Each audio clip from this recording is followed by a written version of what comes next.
લોકમત ન્યૂઝમાં આપનું સ્વાગત છે। કવાડ તાલુકાના ખાટિયાવાડ ગામમાં મિલકતના વિવાદને લઈને ભાઈએ ભાઈની હત્યા કર્યાનો ગંભીર આક્ષેપ સામે આવ્યો છે। ઘટનામાં મૃતકની માતા પર પણ સંડોવણી હોવાનો આરોપ લગાવવામાં આવ્યો છે।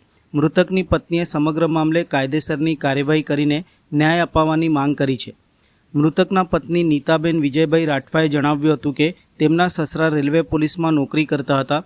નિવૃત્તિને હજુ 2 વર્ષ બાકી હતા ત્યારે તેમને લકવાની અસર થઈ હતી।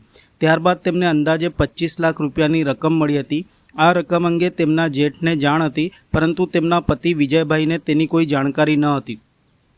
નીતાબેનના જણાવ્યા મુજબ બાદમાં જેઠ દ્વારા મિલકતના હિસ્સા પાડવાની વાત કરવામાં આવી હતી। આ મુદ્દે ચર્ચા કરવા માટે વિજયભાઈ અને તેમના ભાઈ કવાડ તાલુકાના ખાટિયાવાડ ગામે ગયા હતા, જ્યાં મિલકતના મુદ્દે વિવાદ ઉગ્ર બનતા વિજયભાઈ પર લાકડીઓ વડે હુમલો કરવામાં આવ્યો હતો। હુમલામાં તેમને ગંભીર ઈજાઓ પહોંચી હતી, જેના કારણે તેમનું મૃત્યુ નિપજ્યાના આક્ષેપ કરવામાં આવ્યા હતા। નીતાબેન રાઠવાએ આરોપ લગાવ્યો છે કે તેમના દિયર ઉમેશ રાઠવા અને સાસુ દરિયાબેન રાઠવા આ સમગ્ર ઘટનામાં સંડોવાયેલા છે। તેમને બંને સામે કડક કાર્યવાહી કરીને સખતમાં સખત સજા કરવામાં આવે તેવી માંગ કરી હતી। હાલ સમગ્ર મામલે પોલીસ દ્વારા તપાસ હાથ ધરવામાં આવી છે, જ્યારે મૃતકના પરિવારજનોએ ન્યાય માટે માંગ ઉઠાવી છે।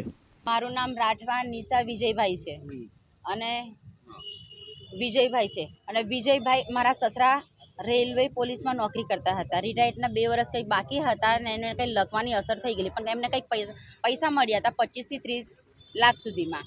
અને મારા જેઠને ખબર છે કે આટલા મળ્યા છે। મારા ઘરવાળાને હસબન્ડને ખબર જ નથી, એ કંઈ જાણતા જ નથી એમને।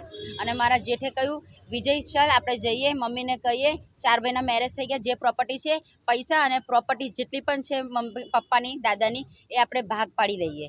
એવું કરીને 2 ભાઈ અહીંયાથી ગયા હતા। અને ત્યાં ગયા પછી 9 વાગે હું ફોન કરું છું, 8:30 વિજય પહોંચી ગયા? હા મેં પહોંચી ગયો, ખાટરવાટ આવી ગયો, મને એવું કહે છે વિજય। અને 11 વાગે કહે છે મારા સાસુનો ફોન આવે મારા ઉપર, વિજયને ભાગ આપી દીધો, એને પતાવી દીધો, હવે તું આવી જા, જે તને લગ્નમાં મારા ઘરવાળાએ રકમ ચડાવી હતી, મારી સાસુ કહે છે જે મારા ઘરવાળાએ રકમ ચડાવી હતી એ રકમ પણ મને આપી દે અને તું આવ। એને લોખંડની કડીવાળો લાકડી મારવામાં આવેલી છે, આખું માથું ફાડી કાઢ્યું, અહીંયાથી બહુ મારવામાં આવ્યો છે ને આ દાંત બાગળથી પડી ગયા છે અને જે પાછળના આપણો પહોરીનો ભાગ આવે તો ઊંચો નીચો થઈ ગયો છે ને બહુ માર્યું। મારે ન્યાય જોઈએ, કડકમાં કડક સજા જોઈએ।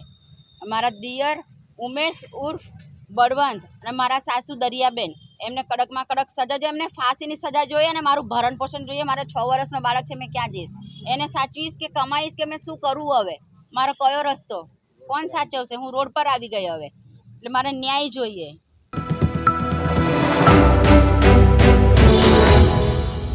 લોકમત ન્યૂઝમાં આપનું સ્વાગત છે।